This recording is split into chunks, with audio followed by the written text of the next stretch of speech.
What's up guys, this is Astranox. Ilyanav is finally here. Let me give you guys my thoughts about this hero. I'll pull her on account number 3 and you can expect 15 skill ups on her.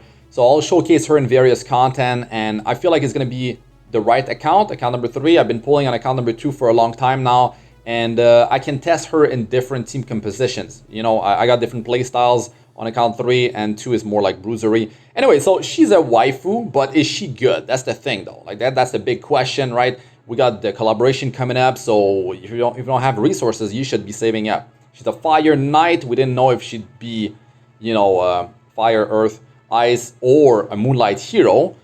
Wish she would have been a moonlight hero, but she's fire, right? More players will be able to obtain her, so you know that's good for some players, bad for others. So Ilyanav, she's got an interesting kit, right? She's not a selfish hero. She's got self-immunity buff, she's got self-defense buff, but then she has the crit damage buff for the whole team. Now that's a rare one, like a rare buff. You don't get that on many heroes. You got Flan with that buff, and it's a really powerful one, right? If you're trying to push the damage, but you cannot go over 350% critical hit damage. Like you have to understand that. You cannot bring it to like over that, you know, trying to get 400, it doesn't work. So remember that, right? And I feel like in a team of bruisers, she's gonna fit right in. She's a bruiser herself. We don't know her multipliers just yet, how much she scales off of her max health, how much she scales off of her own attack. But her stats, this is the stat line of Charles. And Charles, you guys know how cancerous he is, how powerful he is. Her skill 1, it's not like Charles. I'll talk more about that. Let's start with the stats here. So health and defense, it's high. It's good. The speed is pretty high too for a knight. And I mean, it's like Charles, right? The attack is also pretty high. You guys know what kind of damage Charles can do. But Charles doesn't scale off of his maximum health. She does, right? We'll see her multipliers later. So crit chance at 27%. From Awakening, that's the right one. That's the one you want if you're trying to push the damage. It's easier to gear for. And you got for the team back in bottom position, crit chance, you know, up to 17.4%. That is a lot of value right there. And you get even more because it's only for 2 positions. This doesn't affect herself, by the way. The imprint concentration for herself, up to 16.8% critical hit chance. That is good for gearing. It's easier. A lot of value out of that. Okay, let's move on here. So yes, good stats, very interesting hero. I don't know if she's going to be meta just yet. Let me talk about her skills. We'll start with skill number 3. She's got injuries as well in her kit. Like she has a lot of stuff going. So here, the skill number 3, attack all, and then you got the critical hit damage buff for all allies. It gets applied after you deal the damage, so you will not have the crit damage buff for herself before dealing the damage. Remember that as well. Immunity for herself for 2 turns. That's pretty good, you know, 2 turn. This goes down to a 4-turn cooldown after you skill it to +3. So, okay, decent uptime on that. And you're gonna have like an immunity set initially on her, like counter immunity, and then you're gonna have the immunity buff from the skill 3. So that's solid. Now the damage is scaling off of her maximum health as well as attack. 30% damage increase from skill ups. So yeah, a pretty nice skill right there. The crit damage buff is the big takeaway here. Attacks everyone too. The damage we'll see here. This is a pretty tanky team. I don't know how they built her. She doesn't have that much health. 16.7k, and you can see here 4,000 to 5,000. It's okay. It's okay. And actually, did she have? Oh, she has attack buff too. So remember that. So if her multipliers are good based on her own attack, then she had 50% more because of the attack buff right there. Of course, this is a tanky team. They don't have... Did they have... Sorry. Last one check. Did they have defense buff? Did they have defense buff? I don't think this group comp can get it. Yeah, they didn't have defense buff. That's it.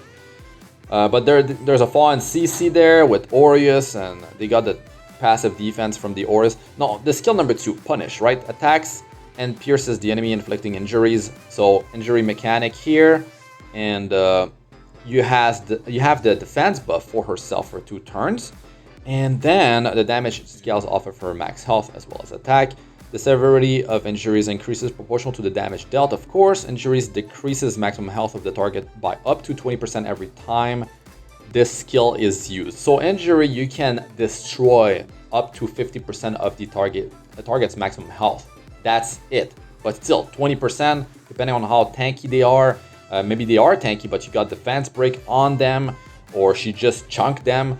So that's pretty solid right there on a single target attack, so you can really focus on who you want to inflict injury on. I prefer that over an AoE attack that does like a bit of injury, right? This is better. And you also have the soul burn for 10 souls here that decreases the cooldown of this skill by 2 turns. So this is a 4-turn cooldown, and then the skill ups makes it a 3-turn cooldown. So that means every time you soul burn this for 10 souls, you can get it again. It's like Cecilia. You can just spam the skill to non-stop. So even we have the frenzy in RTA, that means that you can really go ham on a hero that you want to inflict injury, right? Like if you are destroying max health of like a healer that heals based on their maximum health, then they are healing for less and it's easier for you to burst down that target. So yeah, there's different ways to go about it, but you know, you're not only reducing their maximum health on certain heroes. It's a bruiser, they scale off of their max health, and some attack, they're dealing less damage when you're destroying their maximum health, or it's a healer, and like easier to set up the burst if you don't have too much. And when the frenzy builds up in RTA, it's just much easier to just do that burst damage to take out that hero. And even if they come back, they get revived, they still have the injury on themselves. So 30% damage from the skill ups, pretty powerful stuff right there, because you can just spam it over and over with only 10 souls. So if you have the Gil's Ancient Book, you can just go crazy and you're going to be building the souls enough, unless there's an ambitious Tywin or some way to take out your souls during the battle. But defense buff on herself for 2 turns, that's really good too. So you can sacrifice some survivability. I mean, you know, you want some defense on this hero too, since she's getting defense buff. You want to balance it out. So here she used the skill one. Now this is the skill number 2 right there.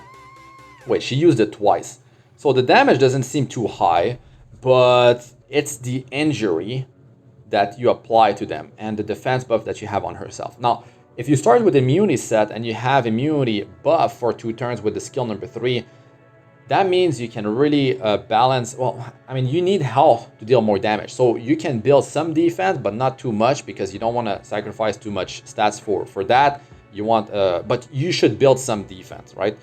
So it really depends how you're going about building this hero. You don't have to go and like stack like, you know, crit chance and crit damage. Maybe you don't have the gear for that just yet. Maybe you want to have a decent amount of speed so you can go before the rest of your team to use that critical hit damage buff, right?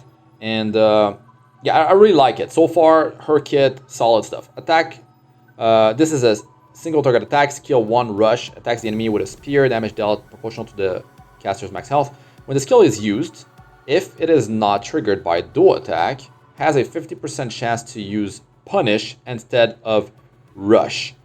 So this is not gonna use skill 1 and then trigger skill 2 like a Charles.